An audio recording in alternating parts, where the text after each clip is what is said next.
Assalamualaikum warahmatullahi wabarakatuh. Bismillahirrahmanirrahim. Alhamdulillahi rabbil alamin. Wassalatu wassalamu ala ashrafil anbiya'i wal mursalin wa ala alihi wa sahbihi ajma'in. Subhanaka la ilma lana illa ma 'allamtana innaka antal alimul hakim wa la hawla wa la quwwata illa billahil aliyil azim. Rabbi shrah li sadri wa yassir li amri wahlul 'uqdatam min lisani yafqahu qawli. Rabbana zidna ilma warzuqna fahma. Amin amin ya rabbal alamin. Baik, alhamdulillah tuan-tuan dan puan dirahmati Allah Ta'ala. Kita syukur pada Allah Ta'ala, kita sambung lagi pengajian kitab Syama'il Rasulullah SAW, Syama'il Syarifah daripada kitab Al-Jami'us Saghir yang disusun oleh Al-Imam As-Suyuti rahimahullahu ta'ala. Suara okey dah? Ada bunyi angin lagi ke? Suara ada bunyi angin lagi ke? Dah okey dah?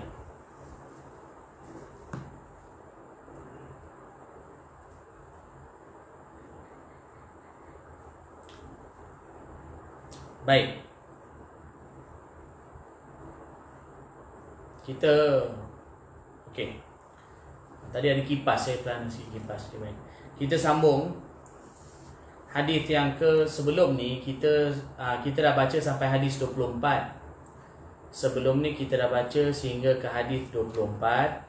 Tetapi kita ada tertinggal hadis 18 rupanya. Kita ada tertinggal hadis 18. Jadi kita baca hadis 18. Hadis 18 tu saja tertinggal.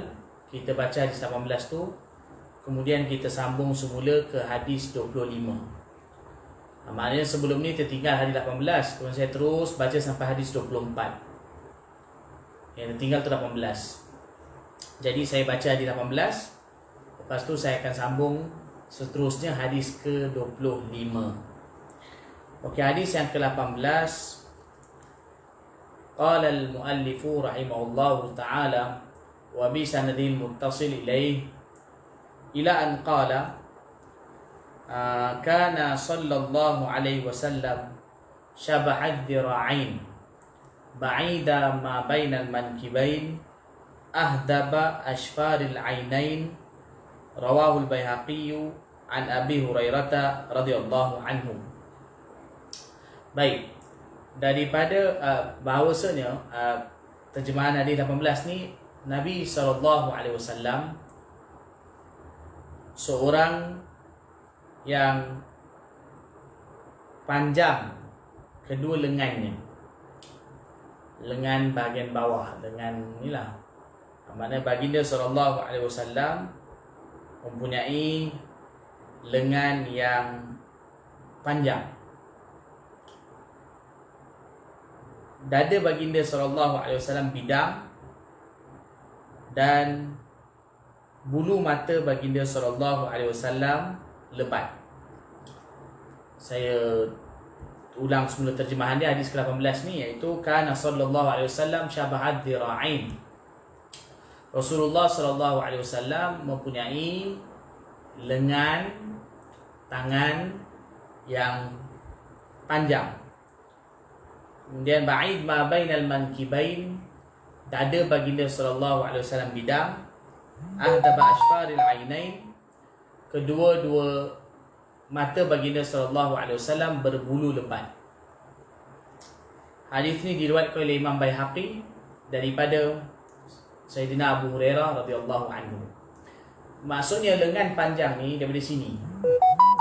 Daripada sini ni dipanggil bahasa Arab dira'. Jadi disebutkan bahawa syabahad dira'ain. Syabahad dira'ain iaitu lengan tangan baginda SAW panjang. Ini kenapa baginda SAW seorang yang tinggi.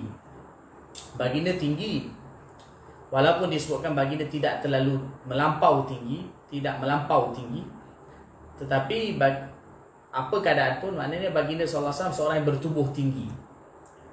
Mungkin 6 kaki ke atas, atau mungkin 7 kaki, 6 ke 7 kaki, 6 kaki ke atas. Wallahualam, tapi sekitar begitulah tinggi. Jadi orang yang tinggi, maka dia punya tangan dia juga kalau dia ni, maka ialah bertepatan dengan bentuk tubuhnya, maka tangan dia pun panjang. Ni lengannya pun panjang. Nabi SAW punya lengan panjang, bertepatan, sesuai, cocok dengan tubuh badan baginda sallallahu alaihi wasallam. Kemudian berkenaan dengan dada bidang dan juga bulu mata lebat ni kita dah baca dalam hadis-hadis yang sebelum ini. Baik. Nah, seterusnya kita sambung hadis yang ke-25. Sekarang kita sambung hadis yang ke-25. Hadis yang ke-25, kana fi saqaihi humusyah. Kana fi saqaihi humusyah.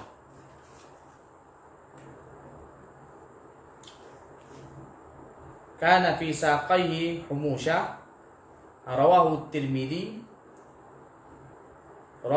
Tirmidzi wal Hakim an Jabir bin Samurah radhiyallahu taala anhu. Hadis yang ke-25,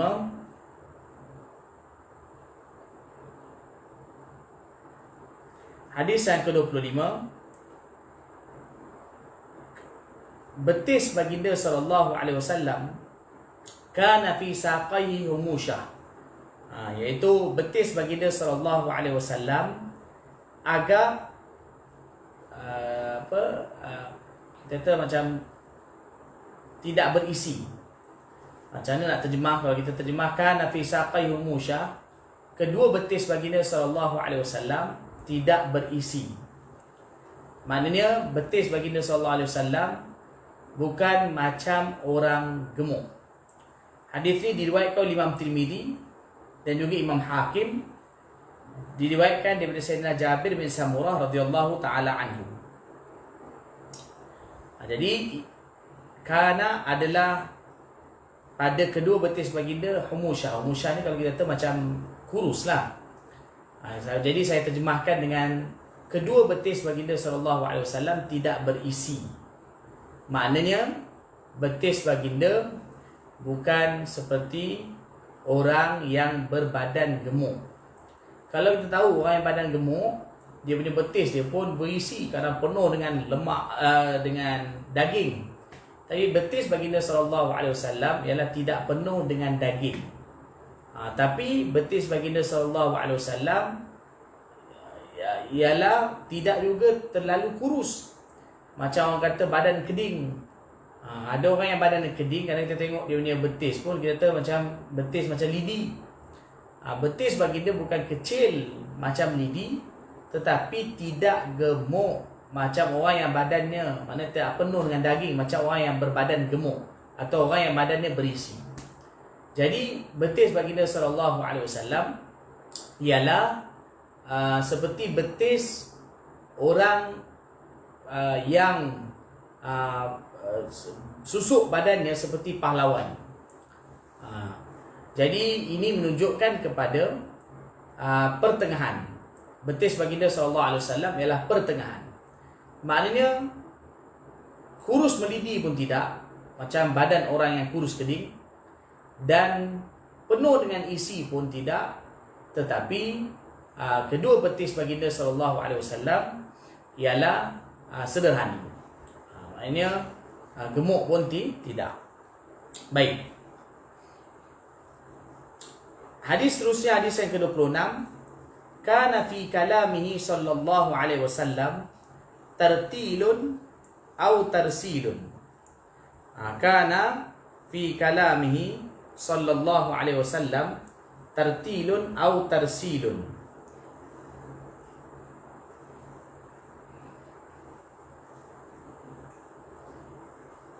Rawahu Abu Daud an Jabir radhiyallahu anhu. Baik. Hadis yang seterusnya ialah ucapan baginda sallallahu alaihi wasallam tersusun, teratur, dan juga tartil. Tartil maksudnya ucapan baginda sallallahu alaihi wasallam jelas dan tersusun rapi. kana fi kalami sallallahu alaihi wasallam tartil au tarsil. Di sini digunakan lafaz au. Au makna atau. Mana ucapan baginda sallallahu alaihi wasallam ialah tartil. Tartil ni maksudnya jelas. Jelas satu persatu. Au tarsil maksudnya teratur ataupun teratur. Maknanya ucapan baginda sallallahu alaihi wasallam jelas satu persatu, atau di sini makna syak daripada perawi. Perawi ni tak pasti. Ataupun ucapan baginda sallallahu alaihi wasallam itu ialah tersusun rapi. Tersusunlah rapi. Dan ucapan baginda sallallahu alaihi wasallam itu maknanya ialah ucapan yang mana dia punya susunannya ialah ada kaitan antara satu sama lain. Bukan kalau ada orang yang cakapnya kadang cakap kosong. Tapi ucapan baginda sallallahu alaihi wasallam, satu pertama tartil. Tartil ni maksudnya satu persatu jelas, faham, dapat difahami. Kemudian au tarsil, ataupun ucapan baginda itu ialah tarsil. Tarsil iaitu ucapan baginda ni tersusun rapi. Jadi di sini au, di sini kalau dalam bahasa Arab au terjemah dia atau. Au ialah terjemah dia atau. Di sini boleh memberi makna au, boleh memberi makna perawi tak pasti. Adakah bagi disebutkan tartil ataupun tarsil. Atau boleh jadi juga au di sini ialah dipanggil au memberi makna wa. Wa makna dan. Jadi dua-dua makna boleh. Makna boleh jadi perawi tak pasti sama ada tartil ataupun tarsil, ataupun memberi makna waw. Waw iaitu wa dan. Tapi kesimpulannya ialah kalau kita bawa pada dua-dua makna pun boleh faham.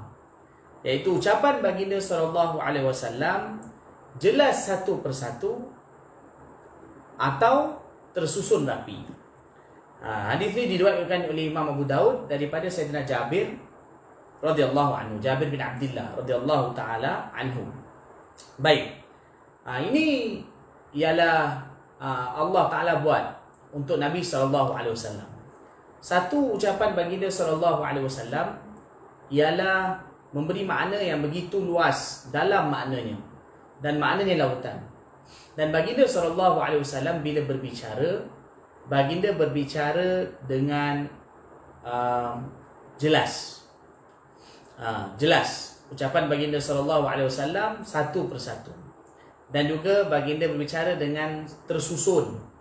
Bukan main, orang kata main cakap je, mana nak mula main cakap je, mana nak berakhir main berhenti je. Tapi bukan begitu. Ini Allah Taala buat khas untuk Rasulullah sallallahu alaihi wasallam. Di sini satu pengajaran yang kita dapat ambil. Apa pengajaran yang kita dapat ambil? Ialah terutamanya para pendakwah, orang-orang yang mana guru-guru, ustaz-ustaz, maka apabila mereka berbicara, mereka perlu berbicara dengan tersusun rapi dan dengan jelas.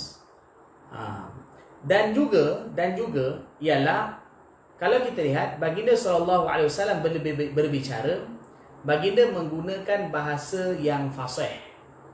Maka antara perkara yang perlu ditiru atau diusahakan oleh orang-orang yang para pendidik, orang-orang yang mana menyampaikan ucapan, iaitu bila berbicara dengan jelas supaya orang boleh faham, dan juga berbicara dengan bahasa yang fasih. Bukan semestinya maksud dia mesti kena gunakan bahasa yang tinggi, tetapi ucapan yang sampai maksudnya yang mana orang boleh faham. Sebab tu kalau kita lihat kan, ini sebagai satu selingan. Kerana itulah digalakkan ataupun ditekankan di dalam ucapan-ucapan, dalam lecture kan, dalam speech ke apa ke, dalam ucapan kita, terutamanya dalam khutbah, maka menggunakan bahasa yang fasih. Bukan menggunakan bahasa-bahasa yang rendah, bahasa-bahasa yang kita kata tak sedap telinga mendengarnya. Jadi ini ialah bukanlah perkara itu satu perkara yang merupakan kesalahan besar, tetapi ialah tidak sesuai dengan adab di dalam berbicara. Jadi di antara adab di dalam berbicara ialah kita menyampaikan perkara yang mana orang yang dengar tu dia boleh faham jelas, dan juga berbicara dengan bahasa yang fasih. Kerana bila satu orang berbicara dengan bahasa yang fasih, maka secara automatiknya dia akan menjaga adab apabila berbicara. Tapi kadang-kadang kalau berbicara menggunakan bahasa yang tidak fasih, maka itu bertentangan dengan adab di dalam perbicaraan. Ini penting. Saya sebutkan perkara ini kadang-kadang ada berlaku, kadang-kadang di setengah negeri. Adalah kadang-kadang orang menyiarkan khutbah. Kan? Kadang-kadang sekian orang menyampaikan khutbah. Tapi bila disampaikan khutbah, kadang-kadang menggunakan bahasa-bahasa yang tak sedap didengari oleh telinga. Khutbah perlukan bahasa yang fasih. Orang kata senang ceritanya bahasa yang resmi lah. Bahasa resmi. Bukan menggunakan bahasa-bahasa yang bahasa kampung atau bahasa yang tidak resmi. Jadi perlukan penyampaian yang bahasa yang menggunakan bahasa resmi. Tak semestinya menggunakan bahasa yang tinggi sampai orang tak faham. Bahasa-bahasa yang orang kata golongan terpelajar saja boleh faham. Tak semestinya, tapi menggunakan bahasa yang jelas, fasih. Ini adalah antara adab yang penting yang perlu diambil berat kepada golongan-golongan pendidik seperti para pendakwah, para ustaz, para guru, para penceramah, para pemidato dan juga para pensyarah. Jadi mereka ini bertanggungjawab untuk mengambil berat tentang perkara ini. Baik. Saya pun, yelah, kadang-kadang kita boleh bercakap. Mungkin kadang-kadang kita bercakap dengan bahasa-bahasa kampung tu kalau kita bercakap sembang, cerita lain lah. Tapi kalau kita menyampaikan ucapan di hadapan umum, maka adalah penting kita meniru gaya percakapan Rasulullah SAW. Jadi ucapan baginda ialah tartil. Tartil ni makna jelas, satu persatu. Kemudian tarsil ni maksud ucapan baginda ni ialah tersusun rapi, ada kaitan satu sama lain. Mulanya di tempat yang betul dan akhirnya juga di tempat yang betul. Bukan kadang main cakap dia apa nak cakap, kemudian guna pula bahasa-bahasa yang telinga rasa janggal mendengarnya. Okey, baik. Hadis yang seterusnya iaitu hadis yang ke-27. Kana sallallahu alaihi wasallam kathiral araq. Rawahu Muslim an Anas radhiyallahu taala anhu. Baik. Dan Rasulullah sallallahu alaihi wasallam seorang yang banyak peluhnya. Rasulullah sallallahu alaihi wasallam seorang yang mana banyak peluhnya. Ini perlukan penjelasan. Hadis ini diriwayatkan oleh Imam Muslim. Hadis riwayat Imam Muslim daripada Sayyidina Anas radhiyallahu taala anhu. Baik. Apa maknanya baginda sallallahu alaihi wasallam banyak peluh? Bukanlah makna sampai badan baginda sallallahu alaihi wasallam habis basah lenjun kerana peluh. Bukan begitu maknanya. Sini bila dikatakan baginda sallallahu alaihi wasallam banyak peluh, maknanya ialah maknanya baginda orang yang sihat. Orang yang sihat. Orang yang kalau sakit tak ada peluh, itu sakit namanya. Tak pernah keluar peluh. Kadang-kadang buat kerja pun tak keluar peluh. Itu bukan tanda orang sihat. Tapi orang yang sihat iaitu bila dia bekerja macam penat, peluh akan keluar. Panas, peluh akan keluar. Jadi baginda sallallahu alaihi wasallam punya keadaan begitu. Di sini bila dikatakan bahawa kana kathiral araq, adalah baginda sallallahu alaihi wasallam seorang yang banyak peluhnya, maksudnya iaitu baginda pada keadaan yang biasanya orang keluar peluh, maka waktu tu baginda sallallahu alaihi wasallam juga berpeluh. Dan disebutkan dalam hadis Syama'il Tirmizi dan dalam hadis yang lain bahawa baginda sallallahu alaihi wasallam punya peluh semerbak harum. Bahkan ada di kalangan sahabat radhiyallahu anhum yang menjadikan peluh baginda sallallahu alaihi wasallam sebagai minyak wangi. Dan sahabat tu mengatakan bahawa aku dapati bahawa peluh baginda sallallahu alaihi wasallam lebih harum daripada kasturi, daripada minyak kasturi. Zaman dulu tak ada banyak jenis minyak wangi. Mereka yang masyhur, ma'ruf dulu iaitu minyak kasturi. Jadi peluh baginda sallallahu alaihi wasallam lebih harum daripada minyak kasturi. Jadi dalam hadis ni disebutkan bahawa peluh baginda sallallahu alaihi wasallam berbau dalam hadis disebutkan bahawa baginda sallallahu alaihi wasallam banyak peluhnya, iaitu baginda sallallahu alaihi wasallam pada tempat-tempat atau keadaan yang biasanya orang berpeluh, maka baginda sallallahu alaihi wasallam pun keluar peluh. Dan peluh baginda sallallahu alaihi wasallam ialah begitu harum. Dalam hadis kan ada beritahukan bahawa ada satu orang sahabiah, ibu pada Sayyidina Anas bin Malik radhiyallahu anhu. Yang dalam hadis ini pun riwayat Anas bin Malik radhiyallahu anhu. Sayyidina Anas bin Malik radhiyallahu anhu punya ibu iaitu Ummu Sulaim radhiyallahu taala anha. Ummu Sulaim radhiyallahu anha ada pernah kumpulkan peluh Nabi sallallahu alaihi wasallam. Nabi sallallahu alaihi wasallam pernah tidur kat rumah beliau, baginda berpeluh. Kadang-kadang tengah hari panas, jadi baginda sallallahu alaihi wasallam berpeluh. Ummu Sulaim radhiyallahu anha telah menyeka peluh Nabi sallallahu alaihi wasallam. Kemudian beliau telah kumpulkan peluh itu dalam satu bekas. Kemudian beliau telah mencampurkannya dengan minyak wangi yang ada, minyak wangi lain. Maka menyebabkan minyak wangi itu bertambah harum. Maknanya menjadi macam satu minyak wangi yang begitu minyak wangi yang begitu harum baunya kerana bercampur dengan peluh Rasulullah sallallahu alaihi wasallam. Kadang-kadang kan orang campurkan minyak wangi kan dengan minyak wangi lain, jadi wangi kan. Kadang orang kata minyak wangi apa ni, rupanya minyak wangi campur campur dengan minyak wangi lain. Tapi kadang bila campur tu akan jadi begitu harum. Tapi peluh baginda sallallahu alaihi wasallam kalau tak campur dengan minyak wangi pun maka dah sudah harum, begitu harum. Jadi kerana harumnya peluh Rasulullah sallallahu alaihi wasallam, Sayyidatina Ummu Sulaim radhiyallahu taala anha telah campurkan peluh baginda itu dengan minyak wanginya sampai jadi harum semerbak minyak wangi beliau itu. Baik. Hadis yang ke-28. Kana sallallahu alaihi wasallam kathira sya'ril lihyah. Rawahu Muslim an Jabir bin Samurah radhiyallahu taala anhu.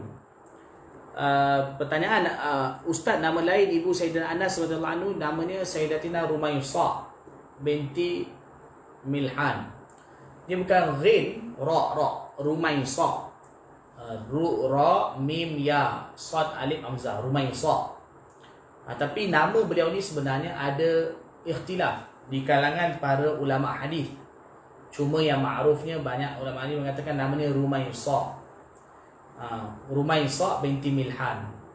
Beliau ini Ummu Sulaim adik-beradik dengan Ummu Haram. Ummu Haram binti Milhan radhiyallahu taala anha, dan beliau ialah Ummu Sulaim radhiyallahu taala anha. Nama beliau ni ada ikhtilaf, tapi yang ma'ruf itu dikatakan namanya Rumaysah. Ada yang mengatakan lain benda itu. Okey, baik. Dan hadis yang ke-28, dia bukan Rumaysah, dia baca Rumaysah. Ra, bukan ghin. Hadis yang ke-28, kana sallallahu alaihi wasallam kathira sya'ril lihyah. Rawahu Muslim an Jabir bin Samurah radhiyallahu taala anhu. Yaitu Rasulullah sallallahu alaihi wasallam seorang yang berjanggut lebat. Baginda sallallahu alaihi wasallam berjanggut lebat. Hadis ini riwayat Imam Muslim daripada Sayyidina Jabir bin Samurah radhiyallahu taala anhu. Okey. Jadi baginda sallallahu alaihi wasallam seorang yang janggutnya lebat. Dia ada beza antara lebat dengan panjang. Satu orang janggut panjang. Ni janggut panjang, contoh kata janggut panjang. Itu panjang nama dia. Tapi kalau kita tengok dalam hadis, kathir dalam hadis ni kana sallallahu alaihi wasallam kathira sya'ril lihyah. Baginda sallallahu alaihi wasallam adalah banyak janggutnya. Banyak di sini memberi makna, kalau riwayat lain disebutkan, dalam riwayat lain iaitu kana sallallahu alaihi wasallam kathal lihyah. Atau meriwayatkan lain disebutkan bahawa kana lihyatu kathah. Iaitu memberi makna bahawa janggut baginda sallallahu alaihi wasallam lebat. Hadis riwayat Imam Muslim ni. Janggut baginda sallallahu alaihi wasallam lebat. Jadi lebat dengan panjang berbeza. Kalau ni panjang, contohlah sampai sini, sampai pusat, sampai ni panjang. Tapi kalau kita tengok dalam hadis, lebat. Lebat ni maksudnya bulu sini, maksudnya di sini, di tempat yang tumbuh janggut, maknanya janggut itu ialah tumbuh dengan lebat di situ. Sebab ada orang kadang-kadang janggutnya sikit, kan? Biasanya contohnya baca bangsa Melayu, Cina, janggutnya sikit je. Kalau dia tak potong pun memang sikit, secoek je, kan? Sini sikit je, kan? Kadang orang Melayu cara simpan janggut kadang sikit je. Tapi ada orang yang kalau dia simpan janggutnya tebal, kan? Contoh macam orang India, bangsa Pakistan, Arab tengok juga, kan? Kadang tak semua kan, macam negara Arab, macam orang Saudi kadang-kadang janggut tak terlalu tebal, kan?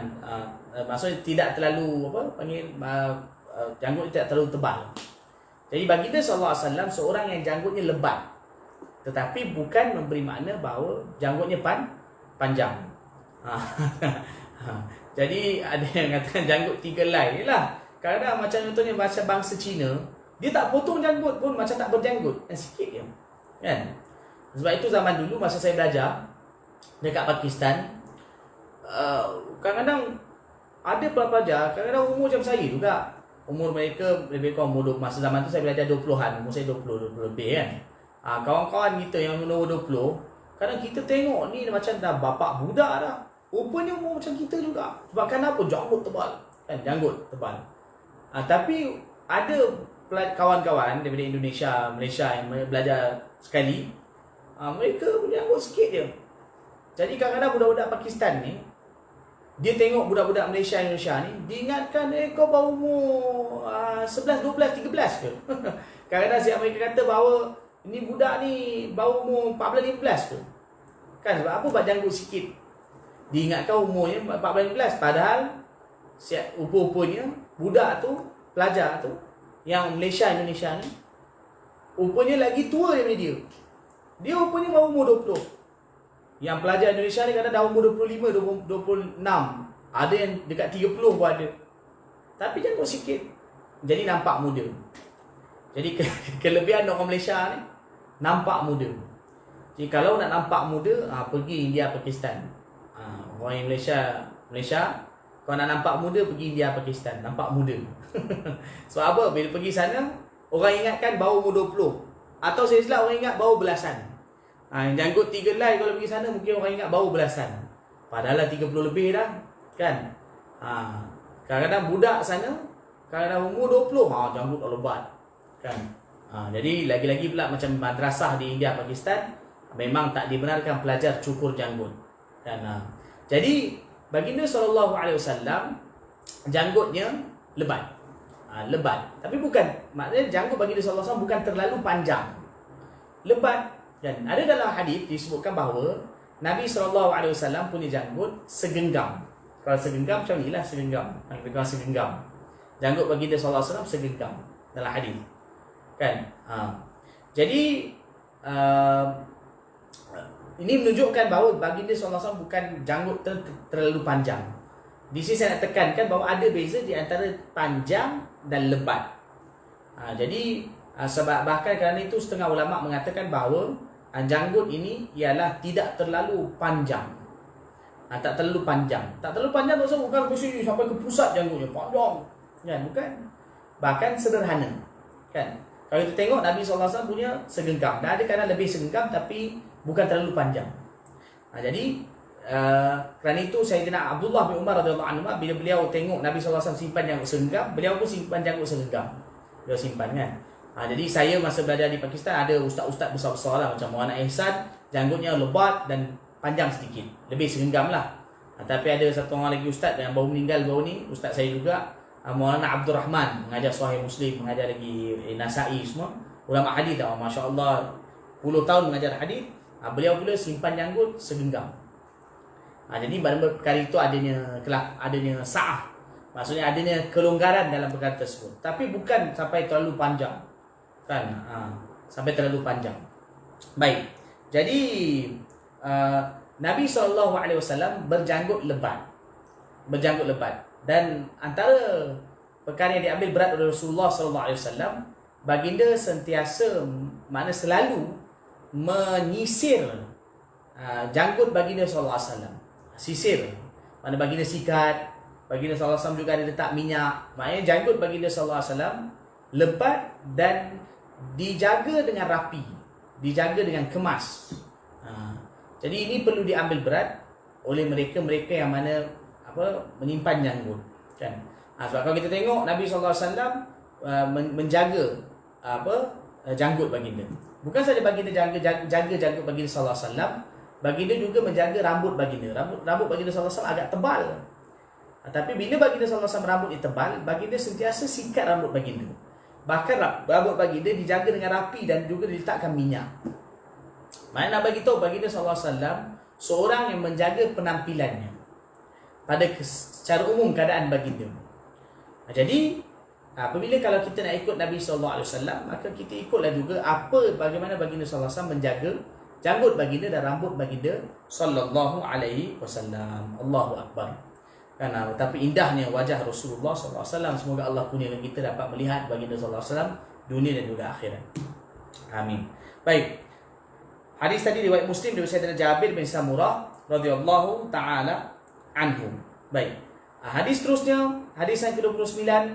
Hadis yang ke-29, kana sallallahu alaihi wasallam kana kalamuhu sallallahu alaihi wasallam kalaman faslan. Kana kalamu sallallahu alaihi wasallam kalaman faslan yafhamuhu kullu man sami'ahu. Rawahu Abu Daud an Aisyah radhiyallahu taala anha.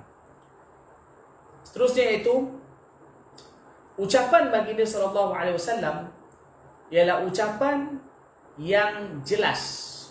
Yang jelas satu persatu. Ucapan baginda sallallahu alaihi wasallam ucapan yang jelas, kalaman faslan, ucapan yang jelas satu persatu, yang dapat memahami akan dia oleh semua orang yang mendengarnya. Maknanya apa dia? Iaitu ucapan baginda sallallahu alaihi wasallam jelas satu persatu yang dapat difahami oleh setiap orang yang mendengarnya. Maksudnya sesiapa sahaja yang mendengarnya dapat memahaminya. Hadis ini diriwayatkan oleh Imam Abu Daud. Hadis riwayat Abu Daud daripada Sayyidatina Aisyah radhiyallahu taala anha.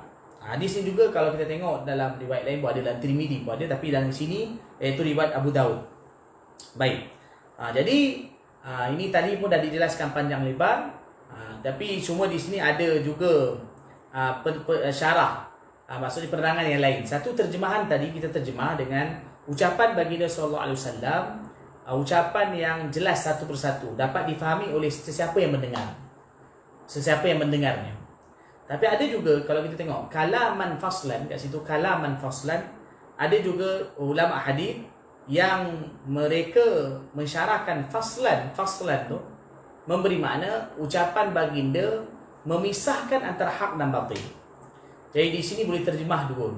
Ucapan baginda sallallahu alaihi wasallam jelas satu persatu, dapat difahami oleh siapa sahaja yang mendengarnya, atau ucapan baginda sallallahu alaihi wasallam memisahkan antara hak dan batil.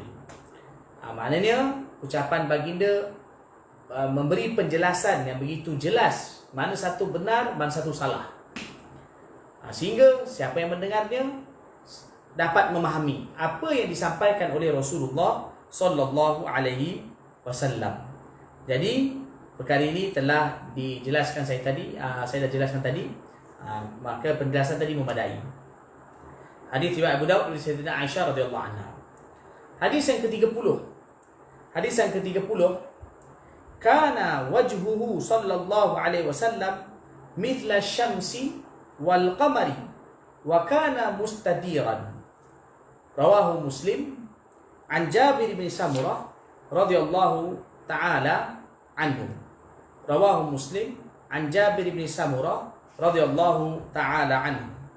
Hadis seterusnya ialah wajah baginda sallallahu alaihi wasallam seperti matahari dan bulan. wajah baginda sallallahu alaihi wasallam seperti matahari dan bulan, dan adalah wajah baginda sallallahu alaihi wasallam bulat. Wajah baginda sallallahu alaihi wasallam bulat. Hadis riwayat Imam Muslim, rawahu Muslim an Jabir bin Samurah radhiyallahu anhu. Hadis riwayat Imam Muslim daripada Sayyidina Jabir bin Samurah radhiyallahu taala anhu. Wajah baginda sallallahu alaihi wasallam seperti matahari dan bulan. Seperti matahari dan bulan ialah perumpamaan kepada cahaya. Wajah baginda sallallahu alaihi wasallam bercahaya seperti matahari dan bulan. Biasa kita dengar juga ada riwayat seperti wajah baginda seperti matahari, seperti bulan, seperti bulan purnama. Di sini dikatakan seperti matahari dan bulan. Maksud nak beritahu bercahaya, bercahaya-cahaya wajah baginda sallallahu alaihi wasallam. Dan juga satu menunjukkan kepada bulan. Matahari bercahaya dan juga bulan. Jadi kemudian di akhir tu dia beritahu bahawa adalah wajah baginda sallallahu alaihi wasallam bulan. Satu bercahaya-cahaya seperti matahari dan bulan, dan juga wajah baginda sallallahu alaihi wasallam bulan. Hadis riwayat Imam Muslim daripada Sayyidina Jabir bin Samurah radhiyallahu taala anhu.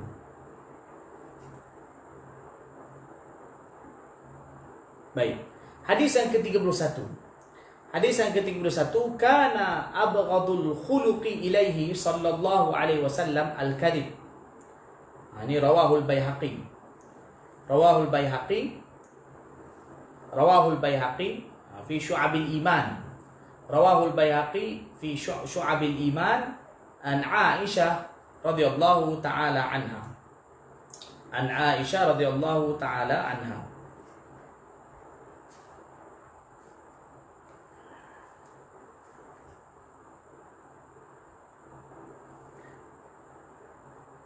Baik. Hadis yang ke-31. Hadis yang ke-31, perangai yang paling dibenci oleh Rasulullah sallallahu alaihi wasallam ialah dusta. Ini hadis ke-31. Perangai yang paling dibenci oleh baginda sallallahu alaihi wasallam ialah dusta. Berbohong, berdusta. Hadis ini diriwayatkan oleh Imam Baihaqi dalam kitab beliau nama Syu'abil Iman. Hadis riwayat Imam Baihaqi dalam kitab Syu'abil Iman daripada riwayat Sayyidatina Aisyah radhiyallahu taala anha.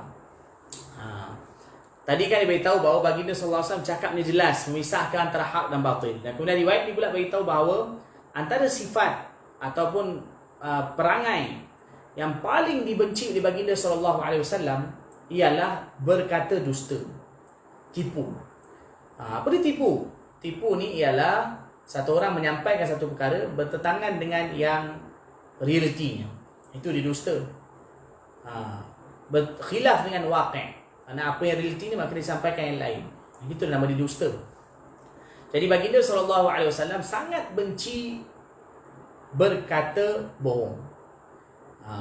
Baginda sangat benci. Dan baginda sallallahu alaihi wasallam ialah orang yang paling benar. Dan baginda menggalakkan kepada kita supaya berkata benar. Jangan berkata bohong, tipu. Hadis ini diriwayatkan oleh Imam Baihaqi dalam kitab Syu'abil Iman daripada riwayat Sayyidatina Aisyah radhiyallahu taala anha. Jadi zaman dulu Arab Quraisy, walaupun mereka melakukan macam-macam amalan jahiliah, yang mana amalan tersebut bertentangan dengan Islam, tetapi ada beberapa sifat Arab Quraisy zaman jahiliah dulu yang memang terpuji, dan amalan itu perlu dikekalkan, dan memang ada pada diri mereka. Apa dia? Arab jahiliah zaman dulu, mereka menganggap bahawa bercakap dusta ini ialah perkara yang aib. Kerana itu mereka kalau bercakap, mereka akan tunaikan, dan mereka berpegang dengan cakap mereka. Jadi oleh kerana itu zaman dulu lagi, kalau ada orang tu kalau bercakap dusta, maka dia akan dipandang hina. Jadi antara sifat jati diri orang Arab zaman dulu, bukan sekarang, zaman dulu, ialah mereka begitu memandang tinggi berkata benar. Dan orang yang bermaruah tak akan bercakap dusta. Sebab itu zaman dulu pembesar-pembesar Quraisy ialah bila mereka bercakap, mereka akan berpegang dengan cakap mereka. Mereka berpegang dengan janji. Ini ialah antara sifat Arab Quraisy sejak zaman dulu.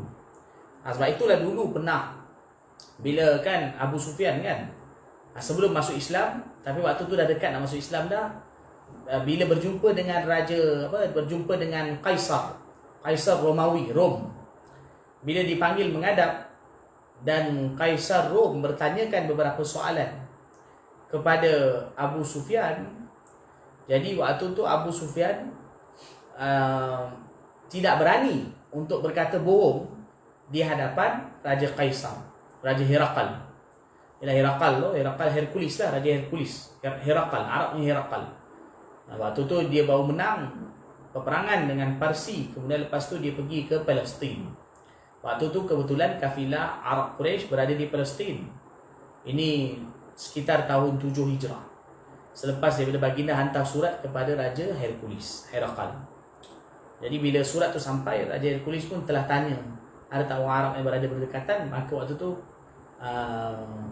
kafilah yang ada, maka mereka pun dipanggil berjumpa dengan Raja Hercules, Raja Herakal. Dan Raja Herakal telah bertanya beberapa soalan kepada kafilah Quraisy ni, dan yang menjadi juru cakap bagi mereka kerana nasabnya paling dekat dengan Nabi ialah Abu Sufyan. Jadi waktu tu Abu Sufyan tidak berkata bohong. Kenapa? Kerana dia kalau berkata bohong dia malu, dia akan dimalukan bila berkata bohong. Maka dia terangkan dengan jelas dan tepat berkenaan dengan pribadi Rasulullah SAW. Dan itu hadis tu ada dalam Bukhari lah, dekat awal kitab Bukhari. Baik, hadis yang ke-32. Hadis yang ke-32, kana ahabbul alwani ilaihi sallallahu alaihi wasallam. Kana ahabbul alwani ilaihi sallallahu alaihi wasallam al-khudrah. Rawahu At-Tabarani fil Awsat wa Ibn Sunni wa Abu Nu'aim fi Tibbi an Anas radhiyallahu ta'ala anhu. Baik. Hadis yang ke-32 ialah warna yang paling disukai oleh Rasulullah sallallahu alaihi wasallam adalah warna hijau. Warna yang paling disukai oleh baginda sallallahu alaihi wasallam adalah warna hijau. Hadis ke-32 warna yang paling disukai oleh baginda sallallahu alaihi wasallam ialah warna hijau. Hadis ni diriwayatkan oleh beberapa orang imam, diriwayatkan oleh Imam Tabrani dalam Mu'jam Awsat, itu pertama. Dan kemudian riwayat Imam Ibn Sunni. Kemudian riwayat yang ketiga riwayat Imam Abu Nu'aim di dalam kitab At-Tib.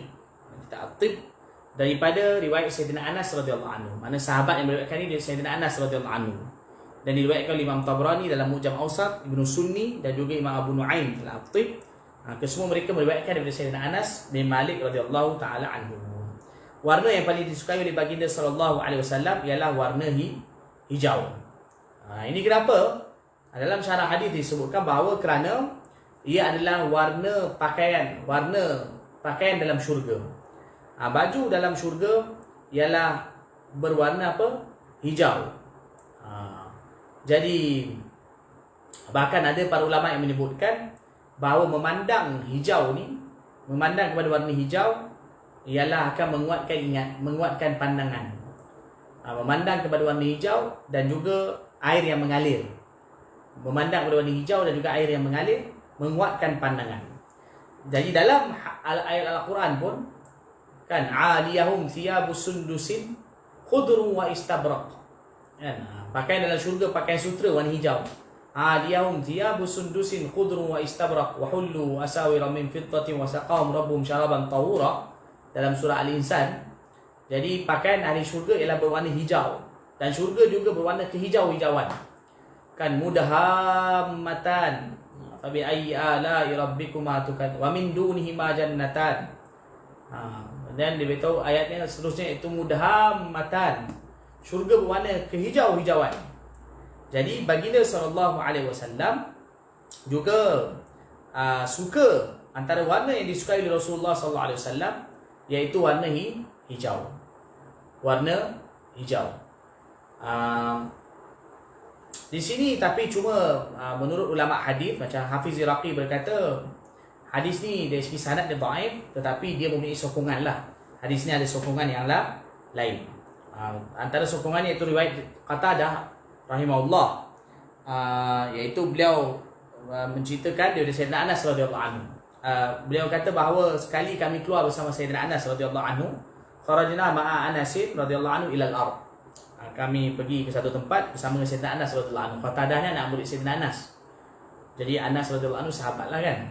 Jadi beliau kata bahawa sekali kami keluar bersama Sayyidina Anas radhiyallahu anhu ke satu tempat, maka ada orang macam nampak warna hijau, mungkin macam pokok ke apa ke. Jadi orang tu kata ma'ahsana hadhil khudrah, alangkah indahnya ke hijau ini, warna hijau ini.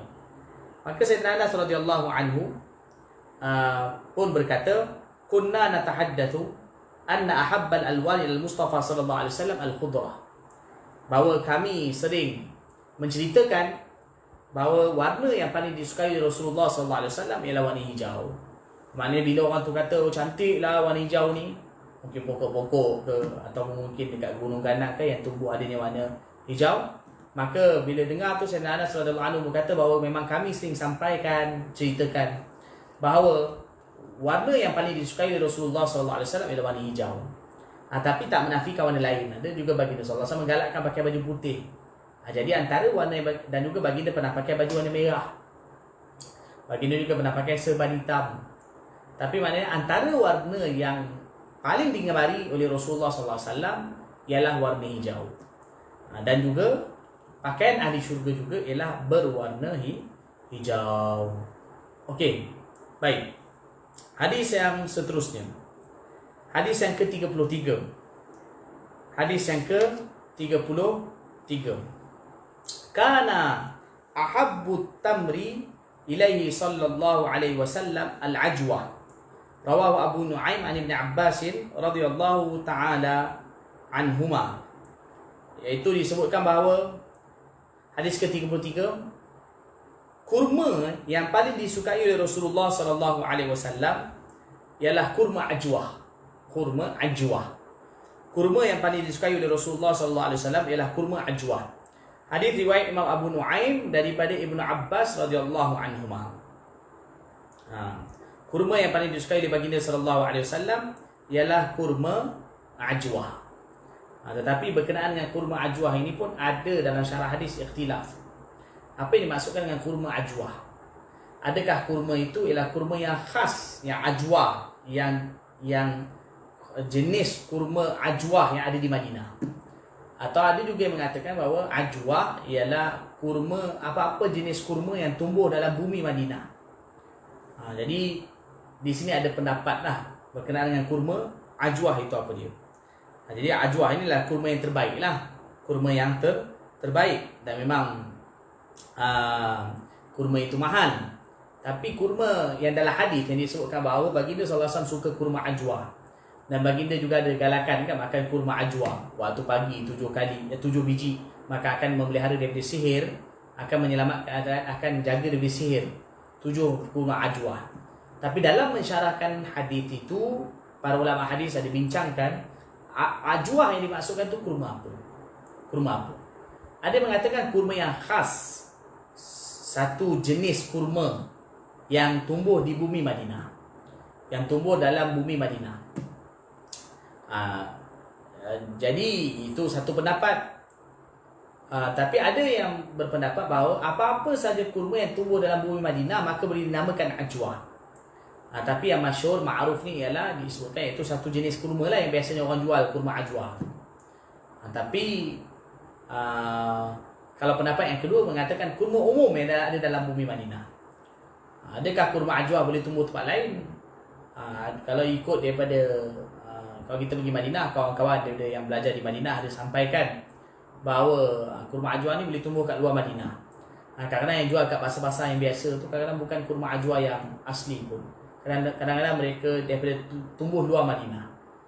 Sebab kerana dia jenis kurma kan, dia kadang boleh tumbuh luar Madinah. Tapi mereka bawa datang Madinah jual, kata ajwah Madinah. Padahal kadang ajwah dari luar, bukan Madinah. Yang dalam hadis sebab itu bahawa ajwah iaitu kurma yang ada ajwah di Madinah. Tapi ada juga mengatakan bahawa apa-apa saja kurma yang tumbuh dalam Madinah maka boleh dipanggil juga ajwah. Wallahu alam. Tapi kalau kata kita nak dapatkan ajwah yang terbaik, ajwah yang Madinah itulah. Ajwah Madinah, jenis ajwah yang Madinah. Bukan sebarang jenis kurma walaupun tumbuh dalam bumi Madinah. Tapi kalau kita ikut pendapat yang kedua, boleh juga untuk dapatkan fadilat tu kita cari apa-apa saja jenis kurma. Kalau kita tak mampu, boleh juga kita makan apa-apa saja jenis kurma yang tumbuh di dalam bumi Madinah. Wallahu alam. Semoga Allah Subhanahu Wa Taala jadikan bacaan hadis berkenaan dengan syama'il syarifah ini menjadi sebab dekatnya hampirnya kita kepada Rasulullah sallallahu alaihi wasallam. Sallallahu alaihi wasallam Muhammad wa ala alihi wasallam. Subhanallah bihamdi. Subhanakallahumma bihamdika asyhadu an la ilaha illa anta astaghfiruka wa atubu ilaik. Subhana rabbika rabbil izzati amma yasifun. Wassalamu ala al-mursalin. Alhamdulillahi rabbil alamin.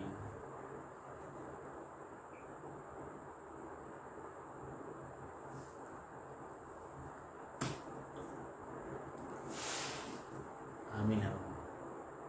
Subhanallah bihamdi, subhanakallahumma wa bihamdika asyhadu an la ilaha illa anta astaghfiruka wa atubu ilaik. Subhana rabbika rabbil izzati amma yasifun wa salamun alal mursalin. Alhamdulillahi rabbil alamin.